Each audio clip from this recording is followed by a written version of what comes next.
خوش نصیب کون ہے جو جوانی میں توبہ کرتے ہیں، جوان کی توبہ پہ عرش الہی جھوم اٹھتا ہے۔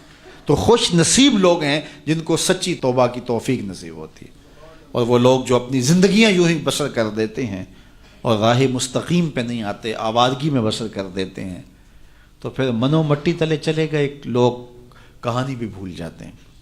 تو قبل اس سے کہ وقت آئے مجھے اور آپ کو اپنی آخرت کے لیے ضرور کوشاں ہونا چاہیے اور سچی توبہ سے اپنی آخرت کی تیاری کرنی چاہیے۔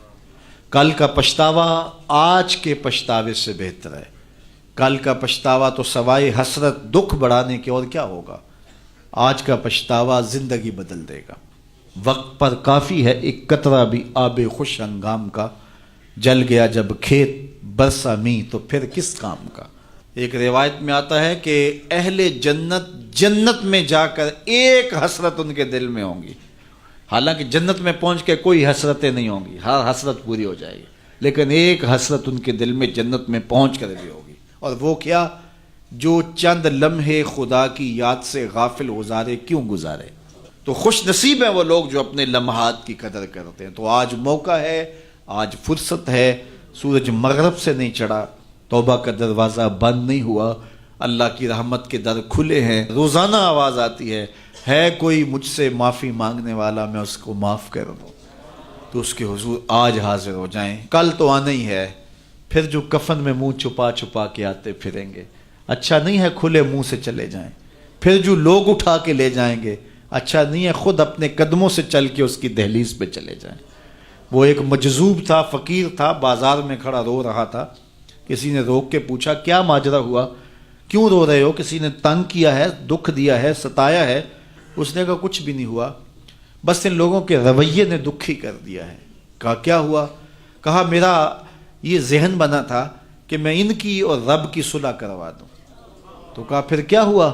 کہا وہ تو مانتا یہ نہیں مانتے، وہ تو کہتا ہے ان کو لے آ میری دہلیز پہ، ایک آنسو سے سارے گناہ معاف کر دوں گا، لیکن ایسے کھوئے ہیں یہ الٹا مجھے بے وقوف کہہ رہے ہیں، یہ مجھے گھور رہے ہیں کہ تم کیا ہمیں بتا رہے ہو۔ اللہ اکبر۔ تو وہ تو مانتا ہے لیکن یہ نہیں مانتے۔ اگلے دن اسی فقیر کو دیکھا گیا کہ وہ قبرستان میں کھڑا رو رہا ہے، تو وہی شخص گزرا تو اس نے روک کے پھر پوچھا بابا قبرستانوں میں بھی روتا ہے اور بازاروں میں بھی روتا ہے، آج کیا مسئلہ ہوا؟ کہا مسئلہ میرا کل والا ہی ہے۔ کہا آج کیا ہوا؟ کہا کل ان سے مایوس ہوا تو پھر آج ادھر نکل آیا، اور آج میرا پروگرام بنا کہ چلو ان کی اور رب کی صلح کروا دو۔ تو کہا آج کیا رکاوٹ ہے؟ کہا آج یہ مانتے ہیں وہ نہیں مانتا۔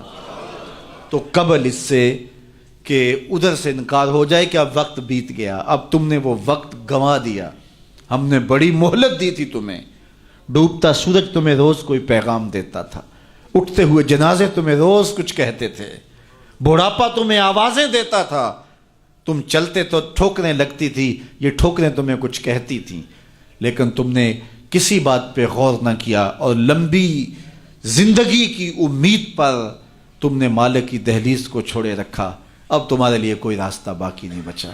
تو قبل اس سے کہ وہ وقت آئے کوئی حجت باقی نہ رہے، زندگی کے جو 4 دن مجھے آپ کو میسر ہیں، ہم اللہ کے حضور سچی توبہ کریں۔ توبہ کی شرائط 3 ہیں۔